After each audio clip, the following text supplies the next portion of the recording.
बिस्मिल्लाहिर्रहमानिर्रहीम। अस्सलाम वालेकुम। मैं हूं डॉक्टर सबज़ बुखारी एक दफ़ा फिर आपके साथ। तो उम्मीद है मेरी सारी यूट्यूब फैमिली बिल्कुल ठीक ठाक होगी। तो जनाब अल्लाह में आपको खैर खैरियत से रखे। बहुत सारा कॉमन सवाल मेरे से ये पूछा जाता है, टाइफाइड क्या है और क्या टाइफाइड बार बार होता है? मुझे 2 साल से बुखार है, बुखार उतर नहीं रहा। तो आज हम इसी मौजू पर बात करने के लिए आपके साथ यहाँ पर हैं। तो जनाब जल्दी से चैनल को लाइक शेयर एंड सब्सक्राइब कर दीजिएगा। तो चलते हैं टॉपिक की तरफ। सबसे पहली बात ये कि टाइफाइड या मियादी बुखार क्या होता है। टाइफाइड के बारे में एक बात ध्यान रखें, ये फैलता है। सबसे पहले इस बात पे देखेंगे कि ये फैलता कैसे है।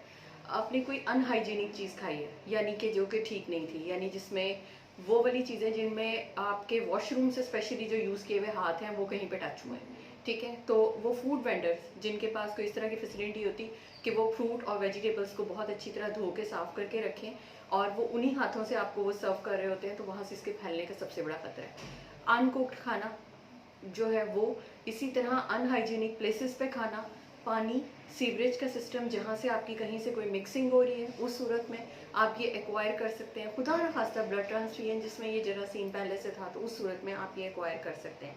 लेकिन बेसिकली ये हैंड हाइजीन का मसला है, और अगर इसके जो कैरियर्स हैं फिर उनके मोशन के साथ ये ओवर एन ईयर यानी 1 साल तक भी ये शेडिंग हो सकती है। तो इसलिए अगर उन लोगों की हाइजीन ठीक नहीं है तो वो आप में दूसरे को स्प्रेड कर सकते हैं। ये तो हो गया फैलाव। अब उसके बाद आती है अगली चीज़ के होता क्यों है। ये है साल्मोनेला, जो है एक बैक्टीरिया का नाम है।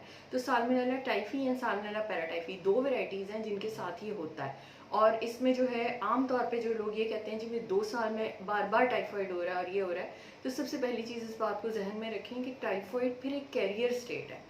आपको बार बार अगर टाइफाइड अगर एक दफ़ा आपको हुआ है और आप अनट्रीटेड रहते हैं और खुदा न खासा किसी कॉम्प्लिकेशन में चले जाते हैं, तो 3rd से 4 वीक होता है जिसमें आपको जो है ये सारी अलामात आ सकती हैं। और आप इसमें क्या क्या हो सकता है, गला ख़राब हो सकता है, खुश्क खांसी आ सकती है, जिस्म पे रैश हो सकता है, और सबसे बड़ी बात ये कि इसका बुखार सीढ़ियाँ चढ़ता है, यानी एक दिन कम, अगले दिन उससे ज़्यादा, तीसरे दिन उससे ज़्यादा, चौथे दिन उससे ज़्यादा।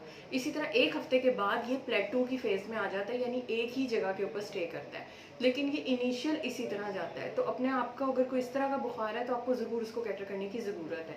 उसके साथ पेट में दर्द हो सकता है, कुछ लोगों में कब्ज़ की शिकायत हो सकती है, कुछ में लूज मोशन आ सकते हैं, उल्टियाँ आ सकती हैं, दिल ख़राब हो सकता है। उसके साथ सब कुछ लोगों को कंजक्टिवाइटिस हो जाता है, कुछ लोगों को लब लबे की तकलीफ़ हो जाती है। ये सारी चीज़ें हैं जो इसके साथ हो सकती हैं। तो टाइफाइड को आपने मामूली बुखार नहीं समझना। अब जो टेस्ट आपको यहाँ पे मैं दिखा रही हूँ, टाइफी.IgG IgM, ये ब्लड में टेस्ट होते हैं।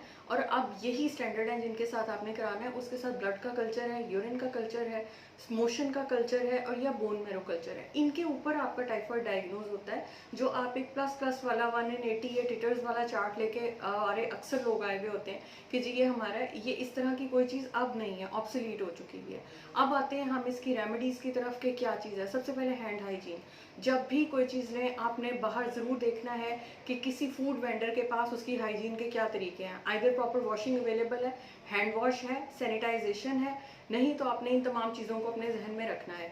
पकी हुई चीज़ों में चांसेस कम है, रॉ फूड में ज़्यादा है, इसलिए कोशिश करें अगर आपने बाहर से कुछ लेना है तो पकी हुई फूड के साथ लें। उसके साथ ये हो गई खाने का इंतखाब। कच्ची सब्जियां और फल जब भी आप बाहर से लाएं हमेशा प्रॉपर्ली वॉश करके इस्तेमाल करें। चाहे तो उसमें 1 चम्मच बेकिंग सोडा डाल के आप उसको अच्छी तरह थोड़ी देर के लिए छोड़ सकते हैं, उसके बाद उसको सादे पानी से धो के इस्तेमाल कर सकते हैं। अब आते हैं दवाइयों की तरफ। दवाइयों की मुख्तलिफ कैटेगरीज हैं जिनमें से ये डिसाइड करना होता है कि आपको सादा वाला टाइफाइड है, ड्रग रेजिस्टेंट है या मल्टी ड्रग रेजिस्टेंट है। वो आपको आपके मॉलिज के मशवरे से दवाइयाँ उस हिसाब से दी जाती हैं। जो अब लाहौर में या इसके इर्द गिर्द फैला हुआ है आमतौर पर मल्टी ड्रग रेजिस्टेंट टाइफाइड होता है। तो इसके लिए आपको अपने मॉलिज से मशवरा करना है और उस हिसाब से आपने अपनी दवाइयों को एडजस्ट करवाना है। तो जनाब ये एक छोटी सी मालूमात थी जो मैंने आपको दी, लेकिन ये जो है कि 2 साल का बुखार है, अगर इस तरह की कोई चीज़ है तो आपको टीबी को पहले सोचना चाहिए बजाय इसके कि आप टाइफाइड को सोचें। तो जनाब ये थी छोटी सी एक टॉक। तो फिर मिलेंगे किसी नई वीडियो के साथ। कोई सवाल हो तो इसी वीडियो के एंड में कमेंट करके आप पूछ सकते हैं। तो तब तक के लिए अपना बहुत ख्याल रखिएगा। अल्लाह हाफ़िज़।